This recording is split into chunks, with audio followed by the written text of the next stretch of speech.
Hi అండి. ఈరోజు నేను వినాయక చవితి రోజు వినాయకునికి ఎంతో ఇష్టమైన పాశము నేను చేసి చూపిస్తున్నాను.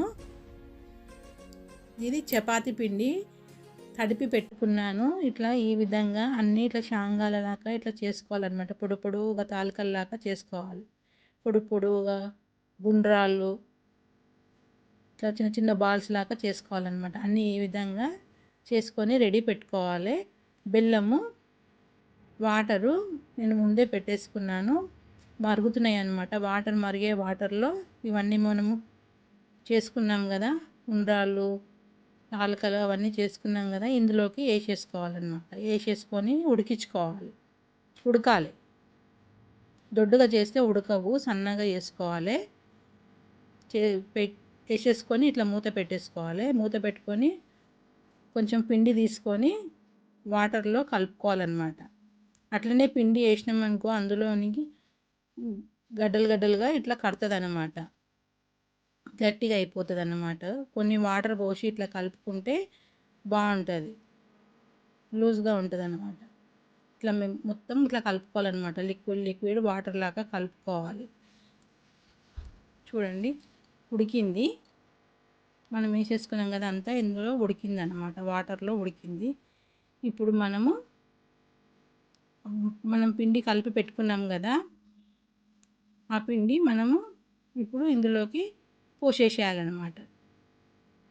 అంతా కలుపుకొని పోసి కలుపుకోవాలి, మంచిగా కలుపుకోవాలి, లేకపోతే గట్టిగా అయిపోతుంది. కావాలంటే కొంచెం వాటర్ వేసుకోవచ్చు, గట్టిగా అయితే కొన్ని వాటర్ వేసుకోండి.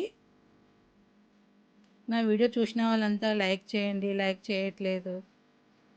చూడండి, ఈ విధంగా కలుపుకున్నాక బెల్లం వేసుకోవాలి. బెల్లం అంతా ఇట్లా తురిమి పెట్టుకోవాలి.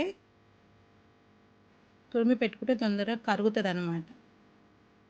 అట్లే మనం ఇట్లా గడ్డలు వేస్తే అట్లనే ఉంటుంది అన్నమాట, కరగడానికి టైం పడుతుంది.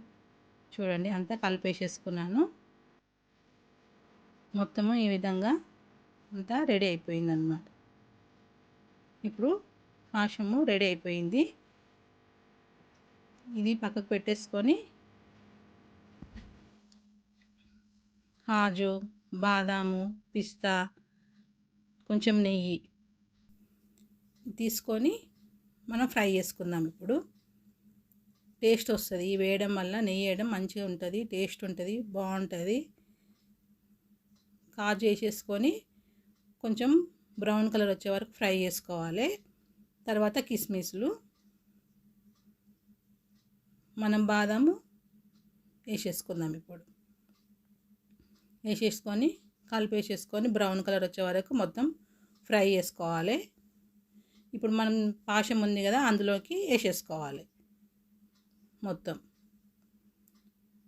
వేసేసుకొని కొంచెము ఇలాచీలు దంచి పెట్టుకోవాలి.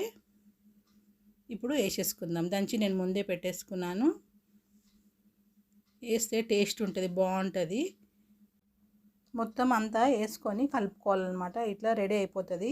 నేను చేసిన ఉండ్రాల పాయసము మీకు నచ్చితే లైక్ చేయండి, షేర్ చేయండి, సబ్స్క్రైబ్ చేయండి, పక్కనున్న బెల్ ఐకాన్ని క్లిక్ చేయండి.